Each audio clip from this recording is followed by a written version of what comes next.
Hi, you guys. And I'm Ben. And we are on the Home with Havilah podcast. We're going to talk winning in your everyday marriage edition. That's right. We're going to talk about winning in our marriage. We're doing a podcast series on everyday wins, which has been super cool. It has. And so this is the fourth part of that series. So we're talking about marriage. Yeah, we did one on relationships and we had a communication expert a couple weeks ago. Definitely want to catch that. And what we're trying to do is give you 10 wins, 10 topics for 10 weeks as a summer series. So it's been really good. And I hope that you enjoy it.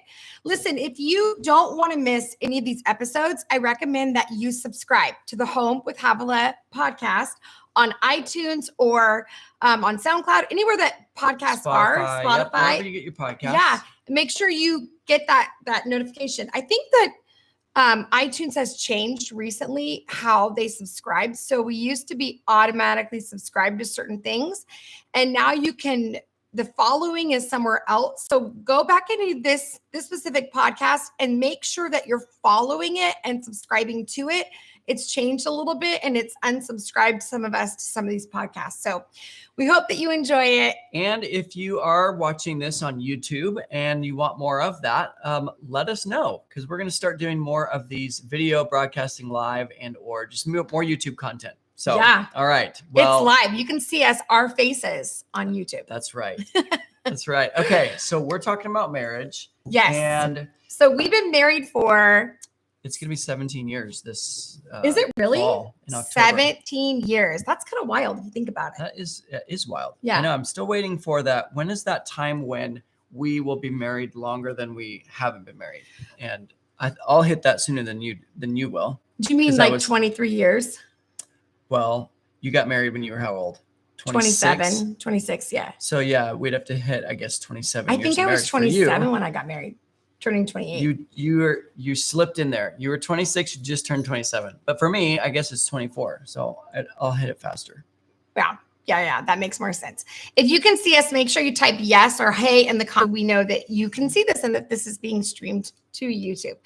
So yeah, we've been married for almost 17 years and we've learned a lot. Now, I don't think that it's an overstatement to say that opposites attract, because we are really opposite. Very opposite. And complete opposites. I don't know if polar opposite, that's not a negative, but we are very opposite. We are, but we're very similar in some key components to marriage, which is like we both have the same value for faith.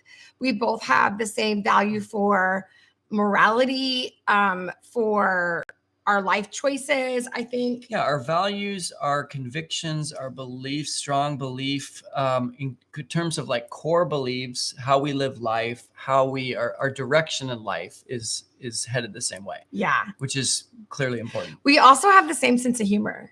We do, which I think I'm realizing the last couple of years even more so. Like we really do enjoy laughing together and we make each other laugh. Yeah, someone said that humor is a secret language between two people or whoever it is. And it feels like we have our own language. It's true. I like it. Yeah. It's probably one of the things that we'll talk on a little bit more. But so we are talking about 5 key things that we thought we'd cover today. Again, in our everyday life as a married couple. How do we have a healthy, thriving, growing, connected marriage? We narrowed it down to 5 things that we're going to hit on today. So why don't you start? And I would like to say too that these 5 things are not going to solve your marriage problems. They're not all encompassing. That's right. Like we have a lot. We could do another episode on like conflict, healing. This could be its own 10-part series. Yeah. Right. Yeah. So this is just our top 5 wins for you to do in your everyday this summer to make your marriage just have a better experience in this season. So that's great. First one is drum roll. You got to laugh. You have to laugh together. And it sounds funny, but laughter, even statistically, and like if you actually do any research on laughter neutralizes anger. It neutralizes anxiety. It is an antidote. It talks about that laughter is good like a medicine in the Bible. Like it's good for us to laugh. And so one of the things that we often do is we watch a funny show together, or we watch, we'll scroll through YouTube Shorts or We'll Instagram watch like comedy guys like Jim Gaffigan comedy or specials. Absolutely. Brian Regan or something that just gets us like, okay, we need to laugh together. I think we both enjoy that. Yeah, I do too. Because I can definitely veer on the side of over too serious, taking life too serious, being too serious, not just kind of stepping back and being like, okay, you know what? It's great. It's fine. Everything's going to work out.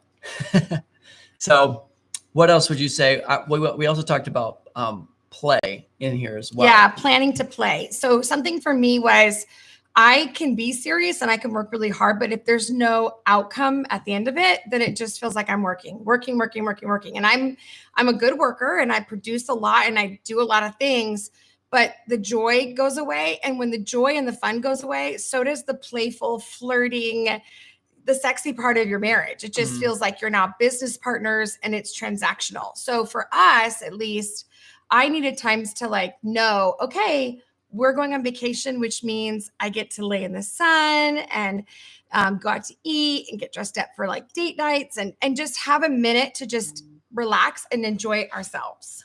Is that so for you playing? Yeah, because I had to learn that about you, that you needed to schedule and have things to look, not only to look forward to, but incorporating play, because it helps break up the monotony of life, but also I think us connecting, whether it's an activity or something that's just low stakes. What are some things that you enjoy as a play part of our marriage? I like bike rides. So I think that's really fun, like a 30-minute bike ride, get outside, move a little bit. I like a spontaneous date.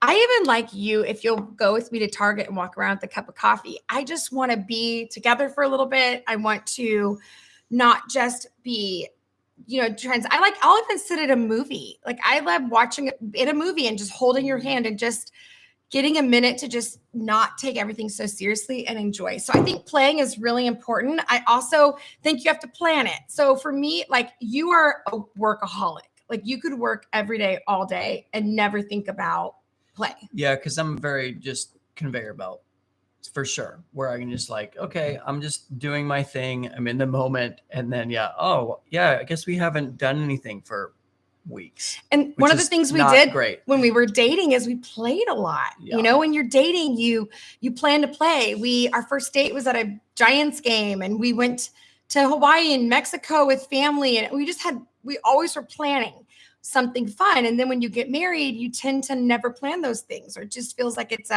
something that goes to the bottom of the list. So for us, we found that we have to plan to play. So for us, I like kind of daily playful things, whether it's a show or jumping in the pool or going on a bike ride or grabbing a cup of coffee together. But then on a monthly basis, I like to have at least one experience that's playful, whether it's to get away for the weekend or it's a concert. It's an outdoor farmer's market, social stuff too. Mm-hmm. Yep. With friends or different events that are happening. We do live in a small town, which can make it challenging to find fun things. It's a boring town sometimes to do. Well, especially maybe even right now when it's like 110 degrees out. But yes, I think play, I've had to learn to do that. And I think, again, I'm sitting here right now thinking like, oh yeah, what should we plan for the rest of this summer? I mean, we've had a vacation, which has been great. We did get to play a lot. But yeah, I think some of the things I enjoy, I definitely like when we do activities together. I like when we'll play pickleball or we'll go, I do enjoy bike rides. I like getting out and just exploring. I don't mind shopping. I like going out and just kind of grabbing a coffee, walking down, like if we're Sacramento or some other city. I love it. I love just kind of connecting, walking, exploring, getting out of our, normal rhythm. So also if it's really tense, I tend to think that winning in your everyday is like getting the other person to laugh. Like if there's something going on that feels overwhelming or exhausting, if you can just laugh for a minute, everything just makes it less intense. You're good at that for sure. Okay. Should we jump number 2? Yeah. Number 2 is becoming an expert or a student of your spouse. And this is something that I think is becomes more and more important, I feel like, the longer and longer we're married, because I feel like our marriage and each, us as individuals, we're like onions, where I think we can peel back more. There's way more layers to us than just when we were dating or our early years of marriage. We also have gone through different seasons and different stages of life, and our kids are at different phases of life now than they were, a couple of years ago or 5-10 years ago. So that is I think a regular thing, that knowing what's important to our spouse, to your spouse, what's meaningful to them, what do they enjoy, what are new things and whether it's new experiences or new conversations that you can have. What are they interested in? Because again, it's not just this, oh, well, they like their same thing that they did 10 years ago. No, I think we're evolving, growing people. At least I'd like to think so. And so that journey of really knowing your spouse is an ever evolving process. So I think we've done it well, and we've probably hit little stale moments here and there. Yeah. Where, I mean, we should have known when we first dated. I think I gave you a personality test within the first. Oh yeah. That was like on the trip when we were dating long distance and I came to visit you. It was I think our first week together. Yeah. Yeah. So Ben was not like somebody who studied behavior or personalities or anything like that. I was not a psychologist. It was really weird. I wasn't either. But my family was really into like learning about each other and learning how you relate to each other. And so that was something I'd already done. I think maybe being a twin, learning the differences of myself between my sister was really important. So when Ben and I got together, we started to do that kind of research and tests and learning. And I know some people feel like that boxes them in, but I think it really gives you empathy and understanding of how somebody else sees the world. It's their filter. Mhm. So for Ben and I, we had to really learn, like some of the key ones that we've really grown from is your love languages. That was critical. Yeah. Like, what are my love languages, honey? Information and gifts Yes. are your two primary. Yeah. Yeah. And yours is time. Quality time. I always have to remind you, it's not quantity of time. It's quality Kind of of does time. feel like quantity though sometimes. Okay. I don't know. What's the difference? We should bring back the book. Well, I think quality versus quantity, is, okay, do I feel connected during the time we spent? Was it meaningful time, or was it just we spent an hour together? So that's how I would view it. So That makes sense. And then yours is affirmation. I think it's changed, actually. I think you're right. I think it's become affirmation more. And it used to be, I think physical touch was my secondary I think every one. young man thinks that physical touch is That's funny. Physical touch is going to be the underlying gift for my entire life. right. You're like, the sixth love language is sex. That's right. Is that? Yeah. That's definitely a love language. No, I think that it's very true. A handful of years, the Enneagram test became much more popular, and that has been very helpful and useful to us. Even Strength Finders was an excellent one. But that also, I noticed that when I feel like something's not translating, it's because I'm missing his love language. I'm giving him my love language. I'm giving him what I would want, and I'm not hearing him, or I'm treating him how I process the world. And so when I slow down and I remember, wait, this is how he sees the world. This is what it looks like.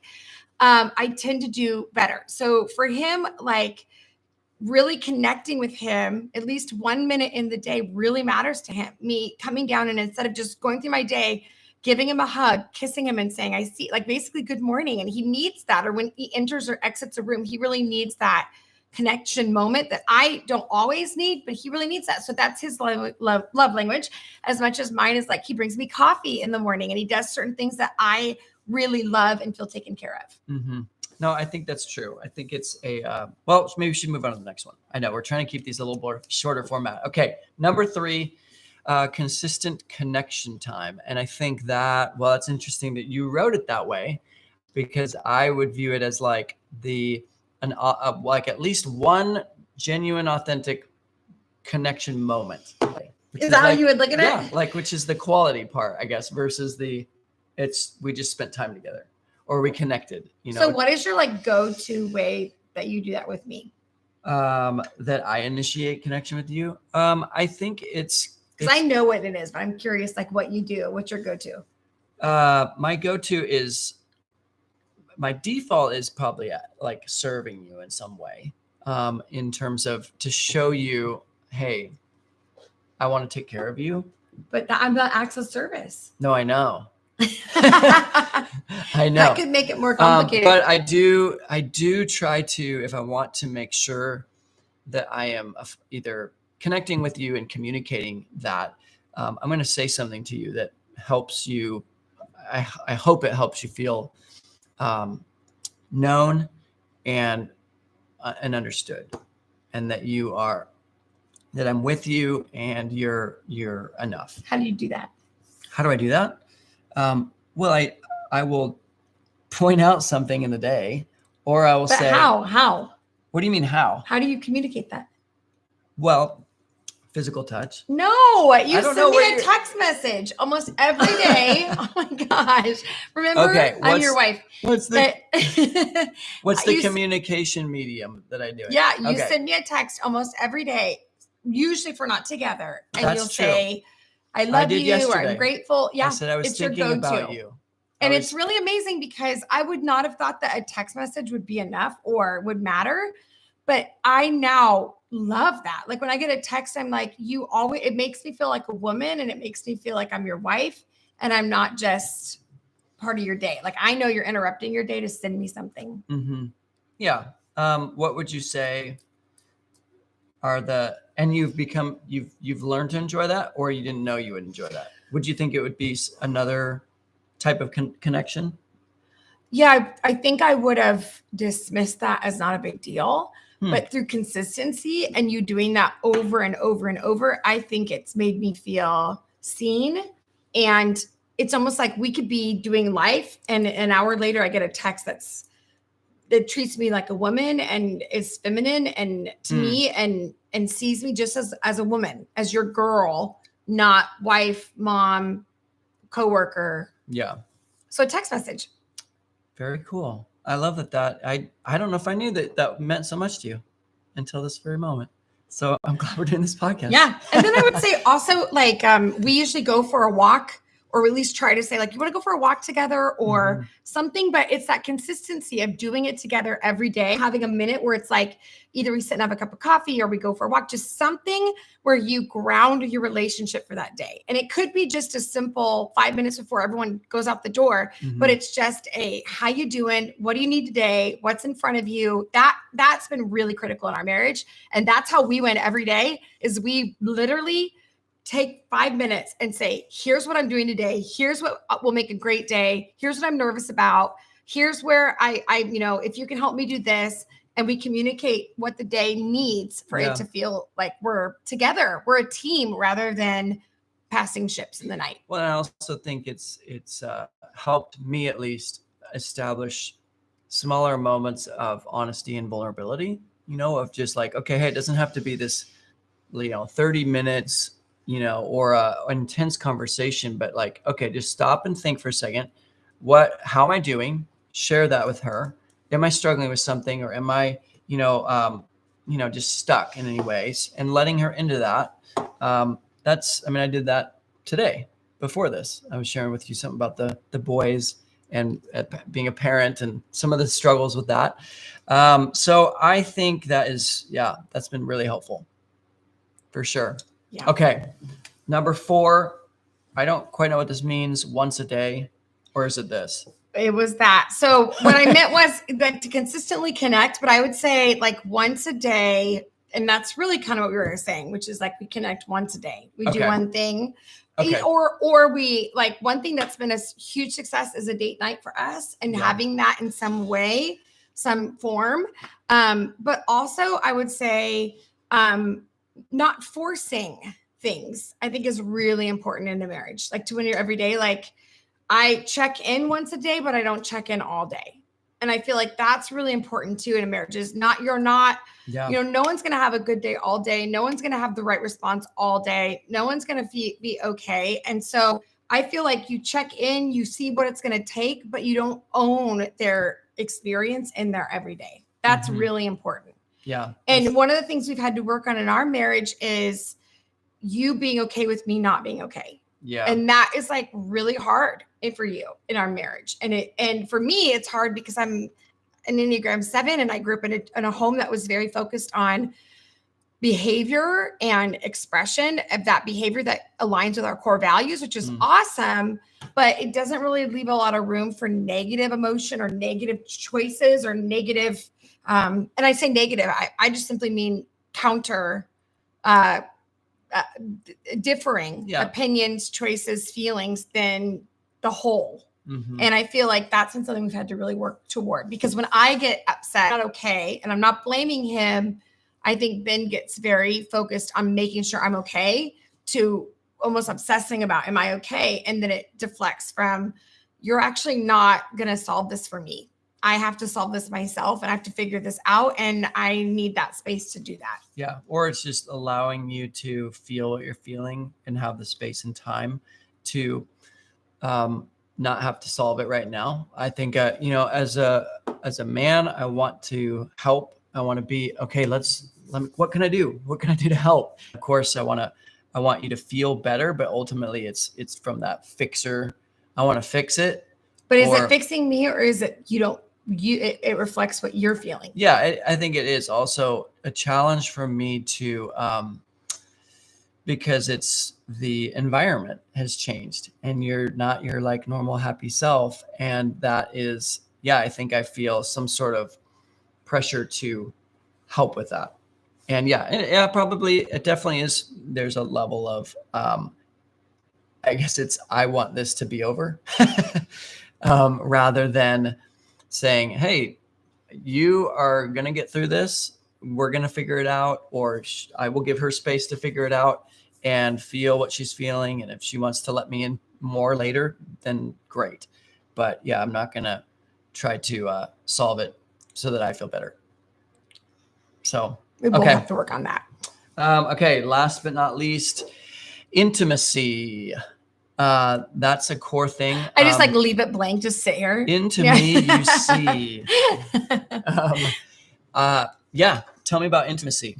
Well, I think that in a marriage, that intimacy is important. Now, sex is part of that, but sex isn't intimacy. So sex is an outcome of intimacy. It's an outcome of connection. And so I think that, at least for you and I at first really based our sex life on mood and emotion and wooing, and did we do a date night, and am I showered, and all the things that you think about. And then I think I had this, we had 4 kids in 5 years, and I'm giving birth, and I'm over my normal weight, and I'm recovering from C-section. I'm just not myself. And you still wanting me in the middle of all that and wanting to connect with me, and then experiencing connection in the middle of my vulnerability, in the middle of me not feeling beautiful, not feeling attractive, me not feeling like I'm presenting my best self, me not even feeling sexy. And yet you seeing me as sexy, I think was very eye-opening. And I started to see sex as not just a place of fulfilled desire, but it was actually a place of warfare. It was a place that we show the enemy that we are one. And who God has joined together, no man can separate. And that sometimes intimacy in a physical, in a sexual way was really powerful. And there have been times when we first were together and I would be upset, and then you would go, okay, let's get intimate. And I would think well, I'm not okay with you. This is not solved. If we don't solve this, I'm not having sex with you, because then it's only going to not deal with the problem. And what I didn't realize was that sometimes you joining yourselves in a sexual way, in an intimate way, actually gives space for you to deal with other issues and other things. So again, all within the right, healthy reasoning, right? But in a marriage, I find that we actually were able to talk about more of the difficult things after intimacy rather than before. And I felt like all the good hormones, the endorphins, all those things. It also was a place of, I know you like nobody else knows you in the whole world. And that intimacy was really important. Yeah. And then also allowing ourselves to know each other in a physical way like that has been really important, I think, for our marriage. So for me, winning in our everyday is, did we have sex today? I know that sounds really funny, but in a marriage, for me, it's like, if we had sex today, I feel like we are on the same team and we are meeting each desires and needs. And that is like, I don't know. It's maybe I'm just a weird one, but I just kind of go, check, this is great. Like, we did what we needed to do to connect today. And I don't know. Do you feel that way? No, I do. I think sex is obviously different for men and women in terms of, guys can just show up and it doesn't take much to get excited. Meaning, for you, oftentimes, if there's not an emotional connection at some point during the day before that, it's going to be more of a challenge for you to get there sexually. Right. To be as pleased as you are.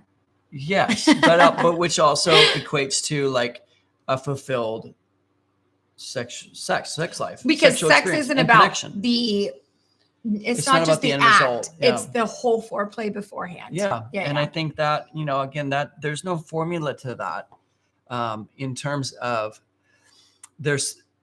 like, okay, hey, if we just do these 4 steps, it's all going to work out great. Like, life isn't always like that. And so, but I think clear. For me, I've had to, it's really important. And this goes back to knowing each other. What is going to serve my wife? And it's that love and respect dynamic of how can I love her in a way that's going to cause her to then respond back towards me and actually keep us fully connected and not have it end up being like lopsided, or like, hey, I'm sitting at the bottom of the teeter-totter and she's, up at the top, and we're like, well, one of us is happy and the other's like, it's fine. We'll get there next time, maybe.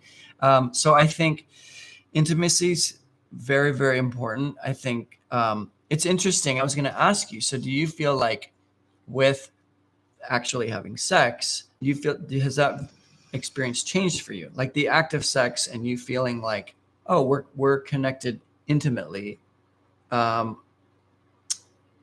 guess my question is, where is that compared to where it was maybe 5 or 10 years ago? It's a great question.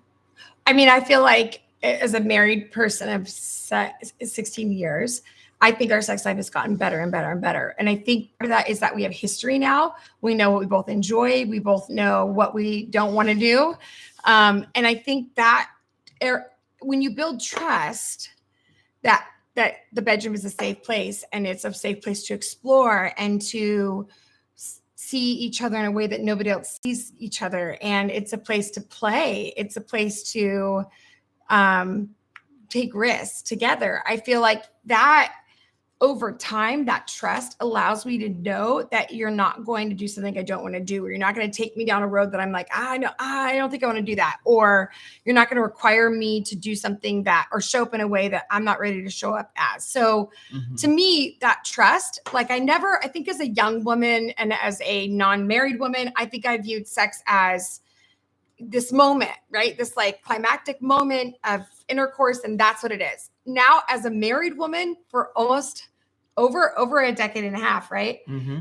I now see it as a sex life. I see it as a story that adds another page to the story rather than it being a one page, like a short story. It's like, I remember this, and then that day leads to this, and then that day leads to that experience, and that experience was wonderful, and oh, that was a bad experience, but guess what? We had the next day. So it starts to weave in this inner world of intimacy and trust and pleasure and all of that I didn't know. I don't think I knew that was possible. I didn't know, to be honest, I don't think I knew that sex could be as fulfilling as it is now. I think it was enjoyable. It's always been enjoyable, but I feel like it's a very much of a fulfilling on a holistic level. Yeah. Not like it's the act and it being like, oh, wow, that's amazing. No, it's more like a surrender to each other. It's a surrender to the story. It's a beautiful dance that you have every day. And it's a place of humility. And I don't know, surrender is the word I keep getting, but it's a place of vulnerability and transparency and just a place that nobody else really gets to see. And I think that's what the world misses at times when it comes to sex, is that it's just an act between two consenting adults and do what you want. And they're missing this part that if I'm not whole, spirit, soul, and body, then I only bring my body into the bedroom. Or if I don't have a live spirit, then I only bring my soul into the bedroom. Yeah. And so as a triune being, spirit, soul, and body, if I can bring all three of those things in the bedroom, I know, and I believe this, it's a more fulfilling experience because it's not just about me getting my needs met and you getting your needs met and we're good.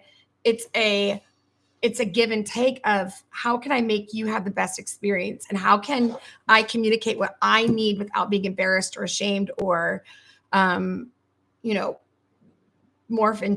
into what you want or you need. And for me, I think in my personality, if I can't powerfully communicate what I need in that space, I think you would not get all of me. Yeah, very true. Yeah. And I think there are some of my friends and wives that I know that don't communicate in the bedroom. And then it's hard to feel really connected in other ways because they're not bringing all themselves. It's just something that they just do, but it's not something that they're actually requiring a commitment to grow and learn in the place of intimacy. Yeah. And it is such a vulnerable, intimate place where I think there's a lot of shame or insecurity around this area. And so I think, I love that you talked about we have a sex life, not just sex moments. And it's so fun. It is fun. It's a blast. I highly recommend it. It is really fun. Sometimes it's the best part of the day. Yeah, it's true. And I think it can almost in the same way that like laughing and planning to play can kind of normalize or bring things down from the intensity level. So can sex. I think where it can just kind of, just take a deep breath and exhale, and it helps for sure. So I would totally agree with you. I think it has. I love that our viewership has gone up. That's right. Talking about it sex. Just doubled. I think our sex life continues to get better and better. I would totally agree with that. Yeah, and I wish that we talked about it more as a whole in our communities, just to uncomplicate it. Yeah. Well, not to belabor it, but like the topic or this point of intimacy, how would you differentiate?